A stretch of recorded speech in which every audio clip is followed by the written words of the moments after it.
This week on Hawkeye Sports Report, the Hawkeye basketball teams took to the Carver Hawkeye Arena floor for a final tune-up as they prepare for the season openers this Friday.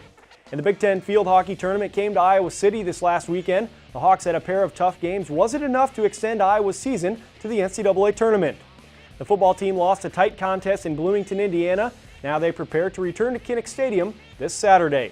This is the Hawkeye Sports Report. Welcome to another edition of Hawkeye Sports Report. I'm Nick Dorman. It is a very busy time around campus as winter sports get underway and the fall sports hit the most important times of the season. As always, we begin with football, where the Hawkeyes are in the midst of a 3-game losing streak, but hope to rebound this Saturday as they return home to host Purdue. To start real quickly, our captains will be James Vandenberg, James Ferentz offensively, James Morris defensively with Micah Hyde. Injury-wise right now, Weissman and Rogers, we'll see how the week goes, but it looks doubtful at this point. We had a meeting this morning, so they both have ground to cover, and I think it's doubtful. And then we take on Purdue, who's coming into town here with the team. It's a very veteran team, probably as veteran of a team as there is in the Big Ten right now.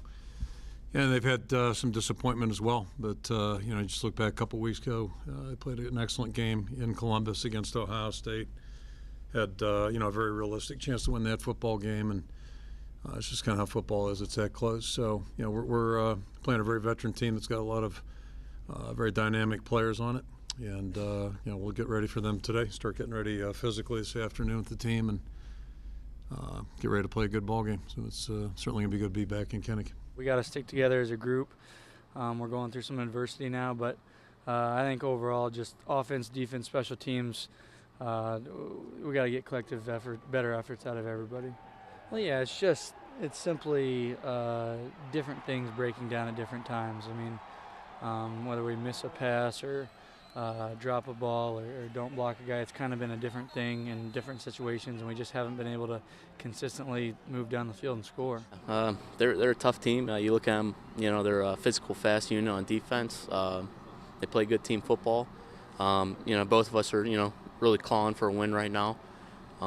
We've both been close, but at the same time, we've both made mistakes. So in that sense, yeah, we're pretty similar. And how do you execute what you need to do? That's football, man. And that's the toughest part of the game is that, the offense knows what they need to do in order to beat the defense. The defense knows what they need to do to beat the offense. And it comes down to that execution. And, I wish I could tell you. I wish I could, I wish there was some magical answer for you or for us, and there isn't. And the answer is fundamentals, hard work, practice, and then just doing it, and I think we just haven't done that. And it's a frustrating thing because I don't think it's for lack of effort. Tough opponent. Definitely have to get that spark back of a win. I said that after the game on Saturday. It's just kind of lost the feeling of that, of getting a W, and hopefully we go out on Saturday against a good opponent. It's gonna be in Kinnick, a tough game, and hopefully we get that W that we've missed out on in a while. We now welcome in Hawkeye Radio Network's Rob Brooks. Rob's in for our weekly football segment here. Rob, it's been a tough stretch for Iowa, but it's got to be nice to return home finally. Yeah, buses, planes, hotels, life on the road has not been kind to the Hawkeyes the last couple of weeks. A tough loss at Northwestern, and then also last weekend against Indiana. But as Kirk Ferentz likes to talk about every single week before a home game, hey, great to be back at Kinnick. The fans will be supportive, and the Hawks need a win, and it's good to be back home. Purdue's not a bad team, although they've been on a rough stretch just like Iowa lately, lost 5 in a row. But they got a really good defensive front that's coming in here on Saturday. They are athletic and experienced, and I think if you go back and talk to people in the know in the Big Ten Conference in the summer and the fall, Purdue would spark some interest about maybe being a sleeper in the Big Ten Conference. And starting off, they really were doing the job in that category. Notre Dame, they lost that game by just 3 points. Ohio State, tough loss in overtime at 29-22. And now they've kind of reeled since then because they've given up 78 points the last couple of weeks. And that can happen when you have those tough losses early on, high expectations for a season.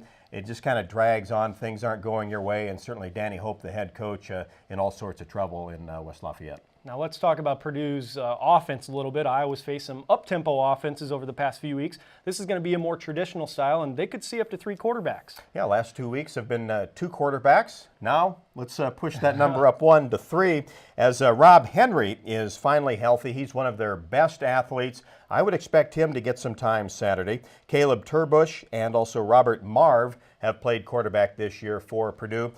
That being said, they've had a lot of injuries like the Hawkeyes have, and that's why they've kind of gone to different personnel packages, including the quarterback. How would you evaluate Iowa's defensive play so far? The Iowa offense has not done well. Iowa's defense has been on the field quite a bit.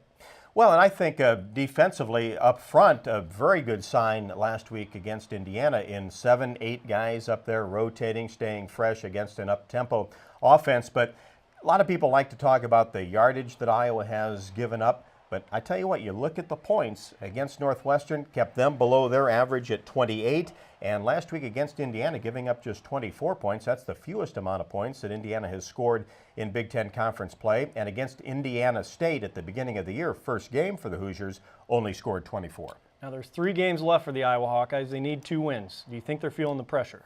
Well, I think when you come down the stretch and you want to get bowl eligibility, yeah, I think when you've lost a couple, you're starting to feel it mentally a little bit. But coming home, I think, helps. An opponent you match up well against should be able to take care of, get that 5th victory, and then 1 out of 2, tough competition. But you know that the Hawks always play well against Michigan. And when Nebraska comes to Iowa City, I mean, you can throw the records out, too, because they'll be ready for that one. And on Saturday, the fans can check out the new Nike Pro Combat uniforms in honor of the veterans, too. That'll be cool. It'll be a little bit different. You might have to take a double take to see what the Hawks look like. Absolutely. Rob, thanks for stopping by. Thank you. The game can be seen on the Big Ten Network. The game will kick off at 11 a.m. Let's now kick it to Matt Nelson in this week's Plays of the Week. The Iowa men's basketball team was stealing and slamming Sunday against the other Hawks, those of Quincy. In the course of a 22-0 run to start the game, Aaron White pressures, swipes, and dunks. And later, it's Eric May with the steal and the breakaway jam as Iowa rolled over Quincy. Those are the Hawkeye Sports Report Plays of the Week.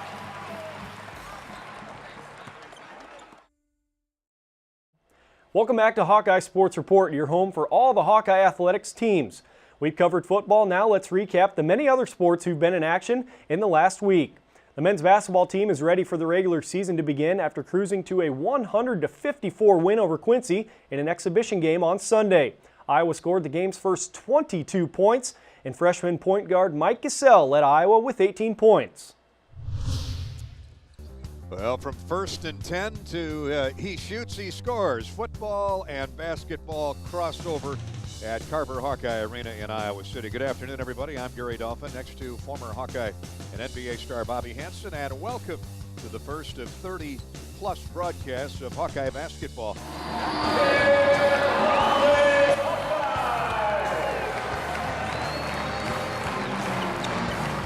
Babbitt runs the floor, throws it away, and White stuffs it down. Tried to force it into Vermillion. And Quincy's having all kinds of problems, though, setting it up against the Hawks. Here's a steal by Eric May. Look out below. 2-hand over-the-head dunk at the other end. It's 17-0. White hands off to Clemens. Iowa maintains possession. Here's Marble. Jump shot top of the circle is good. Boy, does he look good early on in the season here for the Hawkeyes, a 7-foot freshman. Here's Gesell with his first jump shot of the day, and is that pretty? Crossover dribble headed to the left wing.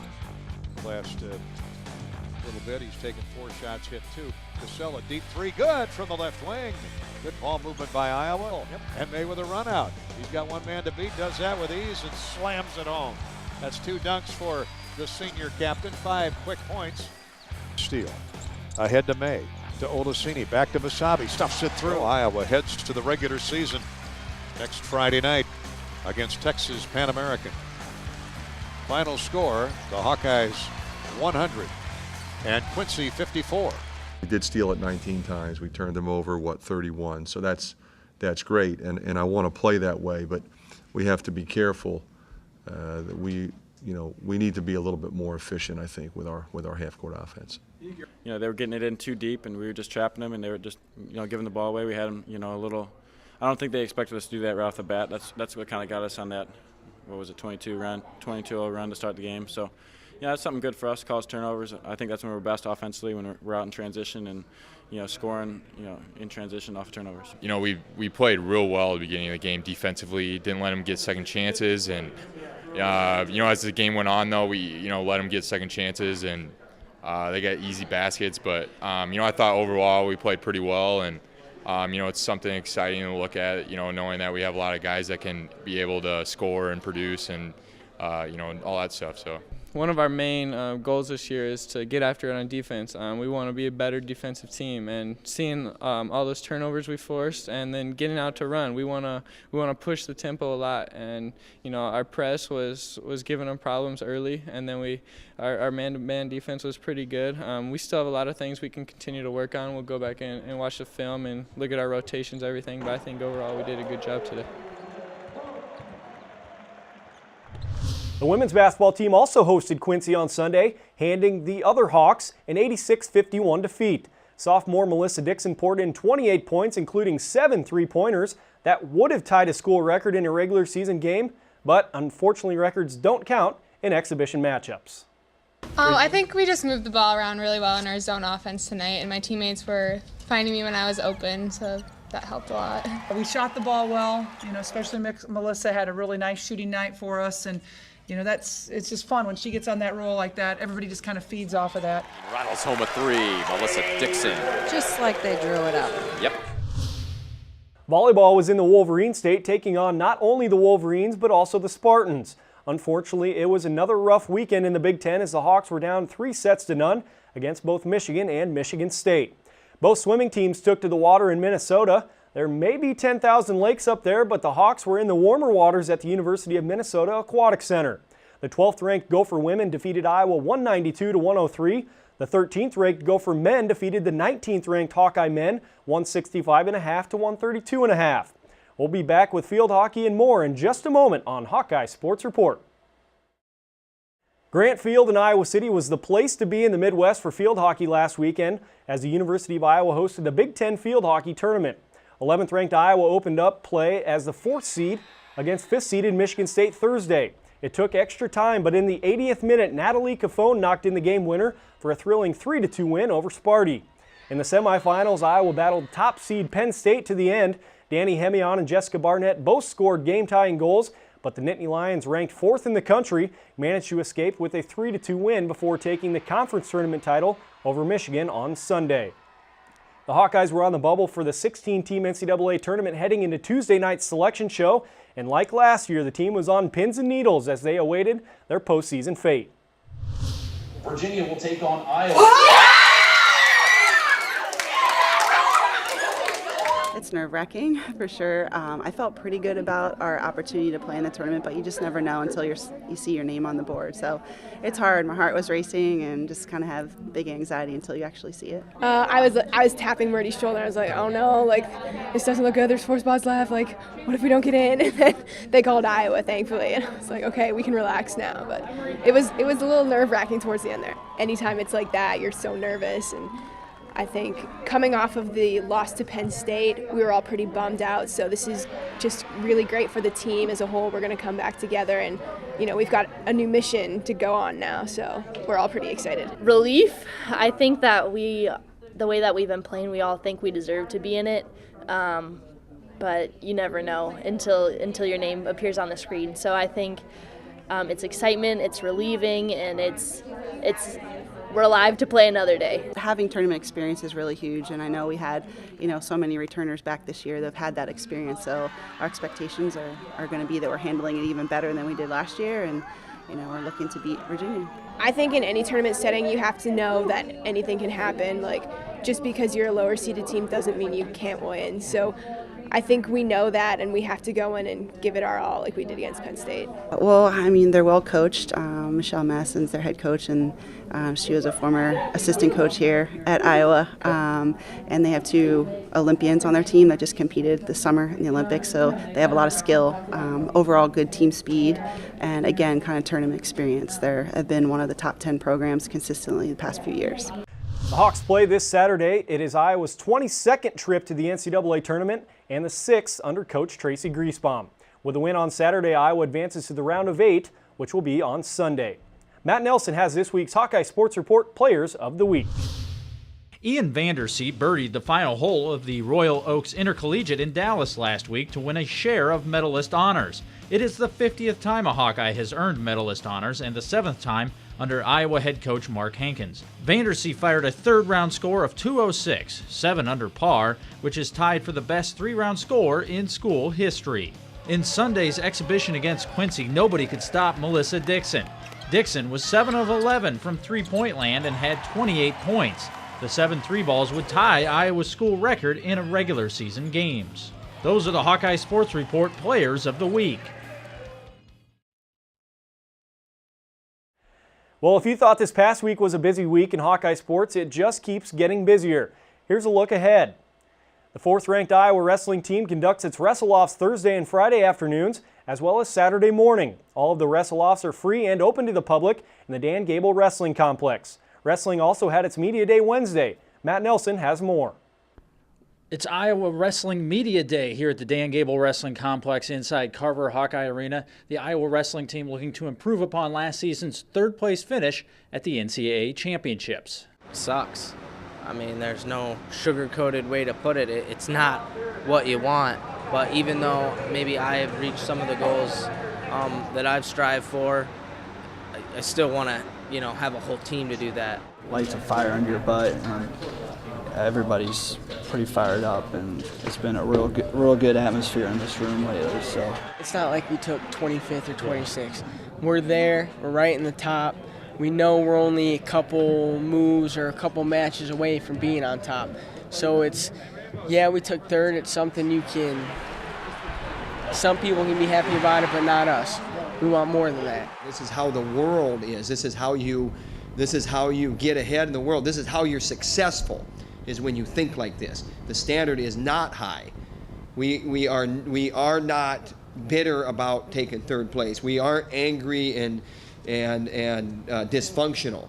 But we want to coach with the message that these guys that we have in our room can do the job, number one. And now when I talk to them, believe it, and then work for it. Who are you going to tell that we shouldn't act that way? I mean, whose parents? I mean, you want to tell Sandy McDonough?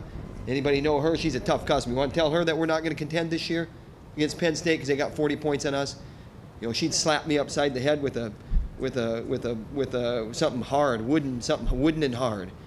And we better have high-level mentality here.